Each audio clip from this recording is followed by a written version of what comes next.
16টা বছর ধরে কথা বলার স্বাধীনতা নষ্ট হয়ে গিয়েছিল আমাদের। আলহামদুলিল্লাহ, পিচ্চি পিচ্চি বাচ্চাদের কারণে আল্লাহ তাআলা খাস রহমত নাজিল করেছেন, স্বাধীনভাবে কথা বলার সুযোগ তৈরি হয়েছে।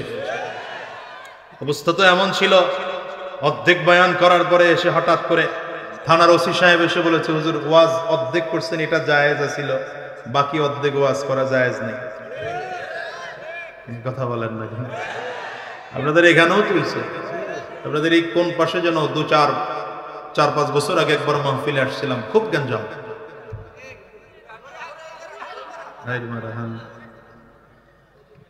এটা তৈরি হয়েছে, এই দৃশ্যটা আমাদের চোখের সামনে। কখন ওই পর্যন্ত গাড়ি নিয়ে আসছে, ওখানে দাঁড়া পুলিশের ফোন চলে আসছে, হুজুর আপনার স্টেজে উঠা জায়েজ নেই, আপনি জানগা। ওয়াজের পারমিশন তা কে দেয়? থানার থেকে। ওয়াজের পারমিশন দেয় কোত্থেকে? দেওয়া হতো কোত্থেকে? আমি বলি ওয়াজের পারমিশন কেন থানার থেকে নিতে হবে? আয় কথা বলেন না কেন? এ বাংলার জমিন স্বাধীন জমিন, কথা বলেন না কেন? আমি আপনাদেরকে সাংবিধানিক একটা কথা শুনিয়ে যাই। সেটা হচ্ছে, সংবিধানের বিধান অনুযায়ী, বাংলাদেশের সংবিধানের আইন অনুযায়ী এদেশের প্রকৃত মালিক হচ্ছে জনগণ। কথা বলেন না কেন? প্রকৃত মালিক কে? জনগণ। এই জনগণের প্রতিনিধি হচ্ছে নেতারা। আর আমার দেশের প্রশাসনের ক্ষমতায় যারা আছে, এরা সব আপনার আমার ভ্যাট ট্যাক্সের কারণে তারা কর্মচারী। সুতরাং মালিক পক্ষ কোনদিন কর্মচারীর কাছ থেকে অনুমতি নিয়ে সভা, সেমিনার, ইসলামী মাহফিল করবে না। বরঞ্চ যদি তাদের নিরাপত্তাহীনতা মনে করে, তাহলে তাদেরকে জানাবে, তারা এসে মাহফিলগুলোতে পাহারা দিতে বাধ্য থাকবে। কি ভাই, আমার কথা ভুল আছে?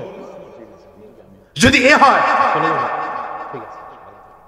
যদি এই হয়, তাহলে মাহফিলে কেন বাধা দেওয়া হয়েছে 16 বছর? সুতরাং আগামীর দিনে কোন মাহফিলে বাধা দেখতে চাই না। আসতে বলবেন না, জোরে বলবেন। কোরআনের কথা বলতে গিয়ে কারো চোখ রাঙানি দেখতে চাই না। আগামীর দিনে বাংলার জমিনে স্বাধীনভাবে কথা বলতে চায় উলামায়ে কেরাম। এই বাংলার মানুষ কোরআনের কথা শুনতে চায়। তাদেরকে স্বাধীনভাবে কোরআনের কথা বলার জন্য পরিবেশ তৈরি করে দিতে হবে।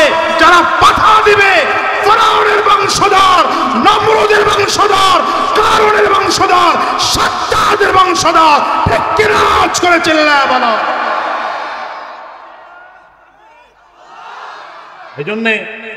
এজন্য আমি দিতেছি তাকবীর ইনশাআল্লাহ, বুঝতেছি আপনাদের তাকবীরের পাওয়ার ভালো না, আমি তাকবীর দেই ইনশাআল্লাহ, পারবেন? এজন্য আমি বলি, বাদ দেন মিয়া, এবার নেতা মানবেন তো আমার নবীকে মানেন। তোমার নেতা আমার নেতা, জানেন না স্লোগান আপনারা? তোমার নেতা আমার নেতা বিশ্ব নবী মুস্তাফা। পারবেন না স্লোগান দিতে? ভেতরে এটা ঢুকায় ফেলেন মিয়া। ভেতরে তো কুফর ঢুকছে, শিরিক ঢুকছে, বিদআত ঢুকেছে। ওটাকে ঈমানের প্রেসার দিয়ে বের করে ঈমানের পাওয়ার কলিজার মধ্যে ঢুকাও। তোমার নেতা আমার নেতা, আমরা সবাই রাসূল সেনা, ভয় করি না। পারবেন না ইনশাআল্লাহ? কাশি দেন, গলা ক্লিয়ার করেন, দেখি আওয়াজ কোন, এরপরে সিদ্ধান্ত নেব ওয়াজ কেমন হবে। পারবেন ইনশাআল্লাহ? কাশি দেন, ভালো করে কাশি দেন।